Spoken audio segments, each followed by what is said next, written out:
So the pros of entrepreneurship in adult occupational therapy. Who doesn't love talking about the pros? I love talking about entrepreneurship. I'm a big advocate for entrepreneurship, and there are so many pros to really consider that are going to seal the deal when you're talking about, you're on the fence between, do I start my own thing or not?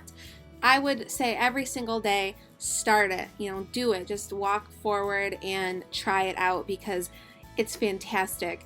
Some of the big pros that I can share with you are autonomy, flexible schedules, utilizes your full scope of practice, constant personal and professional growth, and it's just overall fulfilling. So this is a pretty fun slide deck.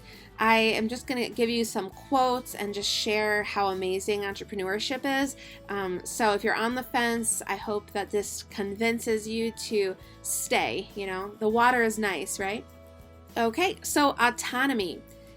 Autonomy is freedom to develop oneself, to increase one's knowledge, improve one's skills, and achieve responsibility for one's conduct.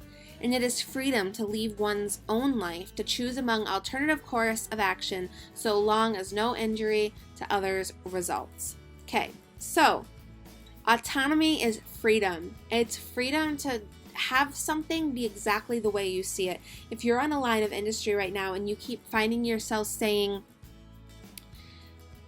this could be better, I could make this better, I think I can do a better job, or if I had a business, I would do this, or if I was running the show, this is how I would do it. Well, owning your own business is that. You get to run your own show. You get to set the foundation exactly the way you want it to be laid. You get to approach things and handle things the way you want to handle, to be above reproach and to be better than anybody else. And so with that, the autonomy and the freedom to create and be a creative is, priceless. For me, it's priceless. It's a lot of work, but it's worth it. Not only that, but you have nobody, above you breathing down your neck or forcing you to practice in a way you find that, unethical, or you find misrepresenting who you are as a person, or whatever the case may be. You get to do what you want to do, and you have the freedom to do it. It doesn't hurt that with the autonomy comes flexible schedules, right? Being able to make your own schedule and have the freedom to say, I have to rebook this because I have to take my kid to the doctor's, or your kid is sick from daycare and you can just stay home and move your schedule around, or whatever it may be. You have the flexibility to do it versus having to be accountable to somebody else, because that gets to be very stressful. So to be able to build something on your own, to have autonomy and to build your own schedule, it's awesome. It is awesome. Scott Adams says, a person with a flexible schedule and average resources will be happier than a rich person who has everything except a flexible schedule. Step 1 in your search for happiness is to continually work toward having control of your schedule. Scott, I couldn't have said it better myself. Having that flexible schedule is so helpful and brings so much freedom. It takes weight off of your shoulders because the stress that's involved in a 9 to 5. Next, utilizes your full scope of practice. Creativity is intelligence having fun. One of the reasons why I started my own practice, I'll be very honest, is I wanted to be a clinician that utilized my full scope of practice. I got sick of people telling me what an occupational therapist could and could not do because other professions were in the game or what have you. Occupational therapists, as you know, an occupational therapist is a generalist clinician, and we're trained in many different areas so that we can address what's ailing a full person, regardless of what that might be. And because there's not a lot of public education, professional education on what occupational therapy is, it was just very difficult to practice in that full capacity. And since starting my own practice, I'll be very honest, I have had so much fun being an occupational therapist. It's been the best thing that I've ever done in my life.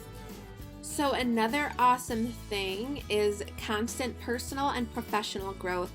I am a big proponent of personal and professional growth. So constantly reading, constantly researching, constantly taking credentialing or specialized certification programs, continuing education. That is the only way you get better. That's the only way you can be better for your clients. And that's the only way you can really do yourself justice, right? Or even, be thankful for the skills that you have been given. The best way you can show that thankfulness is by cultivating it. So John Maxwell said, "Show me a successful person and I'll show you someone who is serious about personal development." Always be growing, always be pushing yourself beyond that comfort zone, making your comfort zone bigger. That is how you grow. Professionally, taking those continuing education classes, seeking out a mentor, making sure that there's someone in your life constantly pushing you to be better. I love that, and entrepreneurship demands that. So it's one of my favorites. And then finally, fulfillment. Success without fulfillment is the ultimate failure. I have had positions where I've made a great deal of money. I have been very, very fortunate to have had those experiences and those positions. I will tell you that being in those positions, although I did have some fulfillment from it, that was not what I longed to do, because I constantly saw that there was a need unaddressed. And so, yes, by the outward eye, I was very successful. I was a very successful person, but it wasn't fulfilling because I knew I should be doing something else. When I gave that up to be an entrepreneur, people thought I was crazy. But I have never been so fulfilled in my life than where I'm at right now. So, success, there's different definitions of success, and the fulfillment you get when you've started something out of nothing, when you've helped people on your own accord, when your business has impacted someone or something for the good.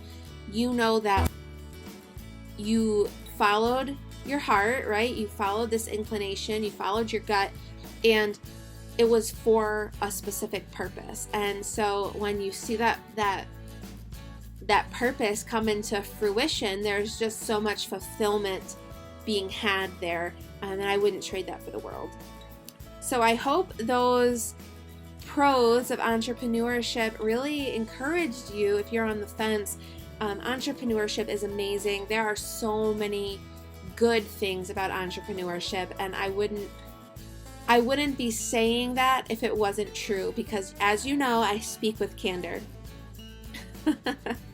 I can't wait to hear some of your very positive things about entrepreneurship as you move deeper and deeper into your journey.